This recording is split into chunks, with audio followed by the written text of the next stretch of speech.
With just 25 days left until Election Day, former President Trump and Vice President Harris are looking for an issue, any issue, to move the needle for voters. We got some new battleground state polls from the Wall Street Journal this morning. No surprise here. It really couldn't be any closer. We continue to see that bear out. Donald Trump holds a 5-point lead in Nevada, but the other 6 swing states statistically tied in those new polls. Joining me now, Republican pollster Whit Ayers and Democratic pollster Margie Omero. Great to have both of you here with us. Good to be with you. I want to talk first. Let's talk about male voters because I feel like they're getting a lot of attention right now. We heard from former President Barack Obama last night. Let's play a clip. I've noticed this especially with some men who seem to think Trump's behavior, the bullying and the putting people down, is a sign of strength. Real strength is about working hard and carrying a heavy load without complaining.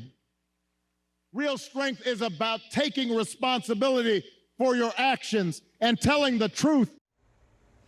Margie, is there enough time for that messaging to sink in with voters, and why do you see this? I know there's a million reasons for the gender gap, but what are you seeing that stands out to you in your polling? Well, there are a couple of things. First of all, the gender gap has been around for a lot longer than Donald Trump has been a candidate for office. There's been a difference in the party preferences of men and women since 1980, 1982, a long time.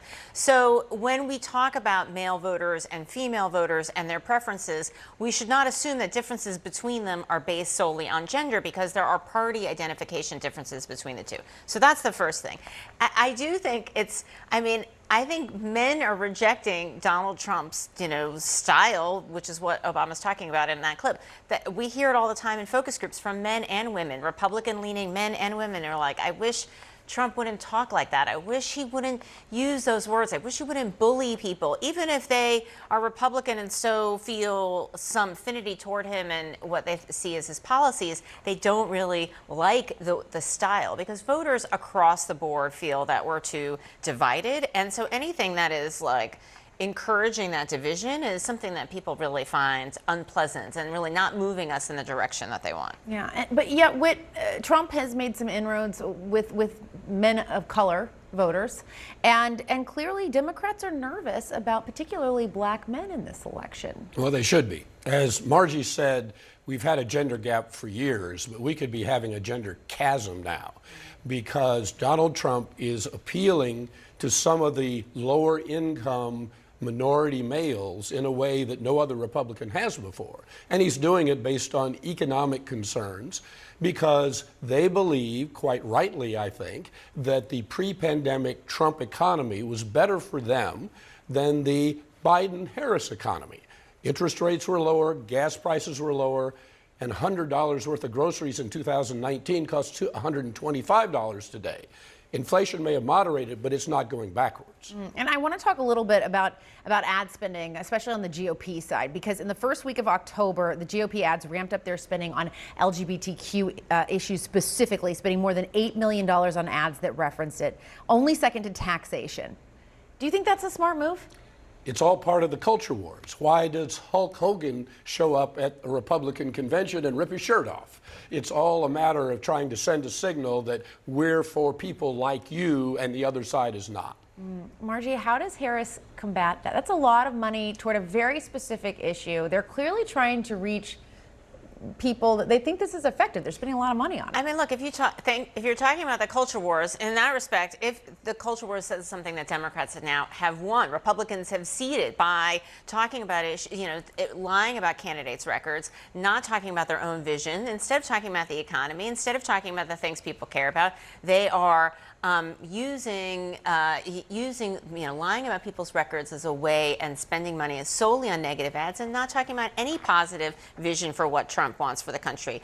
You see no positive advertising coming out of their camp, and it's something that people are just sick of. Every election cycle, Republicans, whether it's candidates for Senate or Congress or the top of the ticket, have some scary ad that they're running around the country, and voters are they're sick of it. They find it, not what they care about. It's not the issues that they're thinking about when they're trying to decide how to vote. What are these specifically? These a lot of these ads are based around transgender people and what they deserve from the government or not. Are these issues that are coming up that people are bringing up to you in your polling and your focus groups? People who are attracted to Donald Trump bring it up a lot, particularly the issue of transgender women, transgender athletes in women's sports. That seems to be the real key point that gets people upset. But it's not anywhere near as important as immigration or the economy or abortion or any of those other issues. But it is an issue that appeals to a certain segment of Trump supporters. I mean, here's the thing that I do hear all the time, regularly in focus groups since the Dobbs decision. I have people in focus groups on a regular basis. When I say regular, I mean a few times a month, crying, moved to tears because of an ectopic pregnancy, of a crisis pregnancy that they needed to have an abortion, of driving a friend of theirs to another state, of thinking of moving because her wife was high risk and they were trying to plan to expand their family, or they had a daughter or granddaughter who was assaulted. Regularly I hear about this and what are we hearing from Republicans on the issue? They're lying about their record or just hoping the issue goes away and not talking about it at all, because their position is really supported by just a single-digit % of the electorate. That total ban, the national ban, the total ban on abortion that is now the law of the land in 16 states that Republicans support, is not something that voters, even Republican voters, support. And as we were saying in the break, I feel like anyone that pays attention to politics is clinging to each new poll that comes out. Everyone's looking for a crystal ball. Newsflash, we don't have one. But that being said, we do know this race is extremely tight. I think that is a fact, and we do know that. But the polling can be kind of confusing if you're taking it in every day. Some polls will say, for example, Harris is gaining an edge on the economy. Others will say, no, Trump is ahead on that. Some say Harris is pulling away in Nevada. Then we see the Wall Street Journal poll today on Nevada. What should people out there make of kind of all of these little swings back and forth? Jessica, professional polling firms like ours have gotten really good at polling. But the fact is our techniques are not precise enough to be able to tell the difference between a 48-47 Trump lead or a 48-47 Harris lead. The fact is that the margin of error goes up when you get an even split in the sample.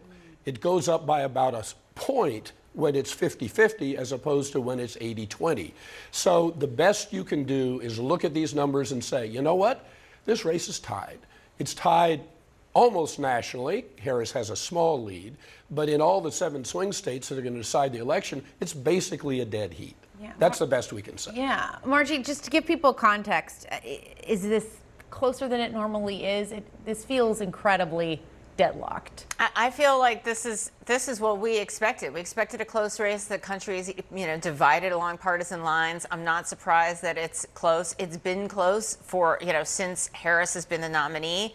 And I know it hasn't moved a lot, despite it feeling like there's a lot of stuff happening. And to your question, people who are breathing it in every day, don't breathe it in every day. But go out and support your candidate and convince your friends and family to go out and vote and neighbors to go out and vote. Right. Yeah. In the end, what everyone can do is just vote, and then we have to see what happens. All right. Thanks.